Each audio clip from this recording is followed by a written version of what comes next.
രക്ഷയില്ല ശിക്ഷ എന്നൊരു കവിത. അന്നവൻ ആദ്യമായി സ്കൂളിൽ പോയി. അവനറിയാതെ, ഇല്ല ഇല്ല, ആ 4 വയസ്സ് കുഞ്ഞു പയ്യനെ വലിച്ചു ഇഴച്ചു നിർബന്ധം ബലം അവനോട് കാണിച്ചു. ഏതോ ഒരു ക്ലാസ് മുറിയിൽ ഏതോ ഒരു ബെഞ്ചിൽ പിടിച്ചു ഇരുത്തി. അന്നവൻ ആദ്യമായി സ്കൂളിൽ പോയി. അവനറിയാതെ, ഇല്ല അല്ല, ആ 4 വയസ്സ് കുഞ്ഞു പയ്യനെ വലിച്ചു ഇഴച്ചു നിർബന്ധം ബലം അവനോട് കാണിച്ചു. ഏതോ ഒരു ക്ലാസ് മുറിയിൽ ഏതോ ഒരു ബെഞ്ചിൽ പിടിച്ച് ഇരുത്തി. ആ നിഷ്കളങ്ക പയ്യൻ അവൻ തൻ അമ്മയുടെ ചെല്ലക്കുട്ടി. അമ്മ എന്ന സ്നേഹത്തണലിൽ സുരക്ഷ മാത്രം അറിയുന്ന അവനുണ്ടോ ഏതോ ഒരു ക്രിസ്ത്യൻ സ്കൂളിൽ ആരുടെയോ ഒരു അപരിചിത ക്ലാസ് മുറിയിൽ തന്നെ പൊന്നോമന അമ്മയെ കാണാതെ UKG എന്ന ജീവിത ശിക്ഷാ ആരംഭം കുറിച്ചത്. ആ നിഷ്കളങ്ക പയ്യൻ അവൻ തൻ അമ്മയുടെ ചെല്ലക്കുട്ടി. അമ്മ എന്ന സ്നേഹത്തണലിൽ സുരക്ഷ മാത്രം അറിയുന്ന അവനുണ്ടോ ഏതോ ഒരു ക്രിസ്ത്യൻ സ്കൂളിൽ ആരുടെയോ ഒരു അപരിചിത ക്ലാസ് മുറിയിൽ തന്നെ പൊന്നോമന അമ്മയെ കാണാതെ UKG എന്ന ജീവിത ശിക്ഷാ ആരംഭം കുറിച്ചത്. പാവം പയ്യൻ അവൻ. ആ ക്ലാസ് മുറിയിലെ മറ്റ് കുഞ്ഞു കുട്ടികൾ കേൾക്കെ പുണ്യ വസ്ത്രം ധരിച്ച ഒരു കന്യ ആൻറ്റിയുടെ സമാധാന വാക്കുകൾ ഒന്നും വകവയ്ക്കാതെ സെൻറ് ജോസഫ്സ് കോൺവെൻറ്റ് സ്കൂൾ മുറ്റവും പ്രധാന ഗേറ്റിന് വെളിയിലെ റോഡിൽ പോയവരും ഭയന്നു. ആരോ അവനെ കത്തി കൊണ്ട് വെട്ടിക്കൊല്ലാൻ പോകുന്ന നിലവിളി പോൽ. പാവം പയ്യൻ അവൻ.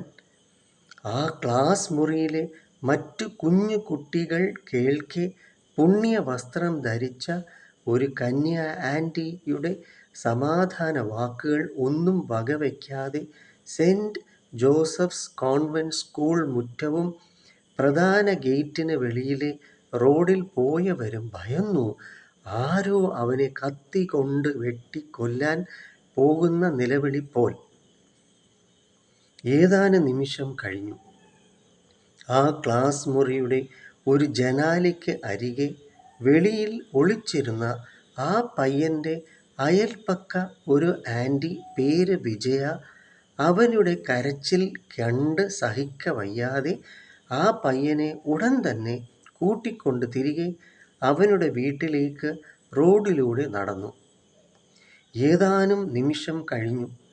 ആ ക്ലാസ് മുറിയുടെ ഒരു ജനാലയ്ക്ക് അരികെ വെളിയിൽ ഒളിച്ചിരുന്ന ആ പയ്യൻ്റെ അയൽപ്പക്ക ഒരു ആൻറ്റി, പേര് വിജയ, അവനുടെ കരച്ചിൽ കണ്ട് സഹിക്കവയ്യാതെ ആ പയ്യനെ ഉടൻ തന്നെ കൂട്ടിക്കൊണ്ട് തിരികെ അവനുടെ വീട്ടിലേക്ക് റോഡിലൂടെ നടന്നു. എന്നാലോ അറവശാലയിലെ അറവുകാരന് പാവം ആടിനോട് കരുണയുണ്ടോ എന്നതുപോൽ അവനെ അടുത്ത ദിനം തന്നെ വീണ്ടും ബലമായി അതേ കൊയിലോൺ പാരി ആൻഡ് കോ ജംഗ്ഷൻ റോഡിലൂടെ പിടിച്ചു വലിച്ചു. അതേ സ്കൂളിൽ അതേ അയൽപ്പക്ക വിജയ ആൻറ്റി തന്നെ യാതൊരു ദയദാക്ഷിണ്യം ഇല്ലാതെ അതേ ക്ലാസ് മുറിയിൽ ഏതോ ഒരു ബെഞ്ചിൽ കൊണ്ടിരുത്തി അവനെ. എന്നാലോ അറവുശാലയിലെ അറവുകാരന് പാവം ആടിനോട് കരുണയുണ്ടോ എന്നതുപോൽ അവനെ അടുത്ത ദിനം തന്നെ വീണ്ടും ബലമായി അതേ കൊയിലോൺ പാരി ആൻഡ് കോ ജംഗ്ഷൻ റോഡിലൂടെ പിടിച്ചു വലിച്ചു. അതേ സ്കൂളിൽ അതേ അയൽപ്പക്ക വിജയ ആൻറ്റി തന്നെ യാതൊരു ദയദാക്ഷിണ്യമില്ലാതെ അതേ ക്ലാസ് മുറിയിൽ ഏതോ ഒരു ബെഞ്ചിൽ കൊണ്ടിരുത്തി അവനെ. എന്നാൽ നിസ്സഹായ അവസ്ഥ അല്ലേ അവന്. മൂർച്ചയുള്ള കത്തിയുടെ പിടിയിൽ അകപ്പെട്ട ഒരു കോഴിയുടെ അതേ സ്വരത്തിൽ ചിറകിട്ടടിച്ച് ചത്തതുപോലെ യാതൊരു നിവൃത്തിയും വേറെ ഇല്ലാതെ തുടർ ക്ലാസ്സുകളിലും അകപ്പെട്ട് ഇന്ന് ഈ 2025 ആണ്ടിൽ നിങ്ങൾക്കായി ഈ കവിത ചൊല്ലി ഞാൻ തന്നെ ആ പാവം പയ്യൻ എന്ന് നിങ്ങളും അറിഞ്ഞു ഞേ എന്നിനി വിലപിച്ചിട്ട് അർത്ഥമുണ്ടോ? എന്നാൽ നിസ്സഹായ അവസ്ഥ അല്ലേ അവന്? മൂർച്ചയുള്ള കത്തിയുടെ പിടിയിൽ അകപ്പെട്ട ഒരു കോഴിയുടെ അതേ സ്വരത്തിൽ ചിറകിട്ടടിച്ച് ചത്തതുപോലെ യാതൊരു നിവൃത്തിയും വേറെ ഇല്ലാതെ തുടർ ക്ലാസ്സുകളിലും അകപ്പെട്ട് ഇന്ന് ഈ 2025 ആണ്ടിൽ നിങ്ങൾക്കായി ഈ കവിത ചൊല്ലി ഞാൻ തന്നെ ആ പയ്യൻ എന്ന് നിങ്ങളും അറിഞ്ഞു ഞേ എന്നിനി വിലപിച്ചിട്ട് അർത്ഥമുണ്ടോ?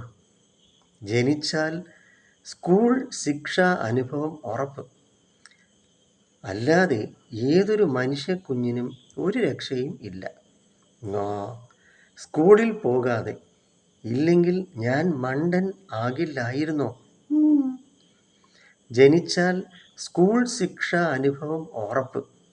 അല്ലാതെ ഏതൊരു മനുഷ്യക്കുഞ്ഞിനും ഒരു രക്ഷയും ഇല്ല. സ്കൂളിൽ പോകാതെ ഇല്ലെങ്കിൽ ഞാൻ മണ്ടൻ ആകില്ലായിരുന്നോ?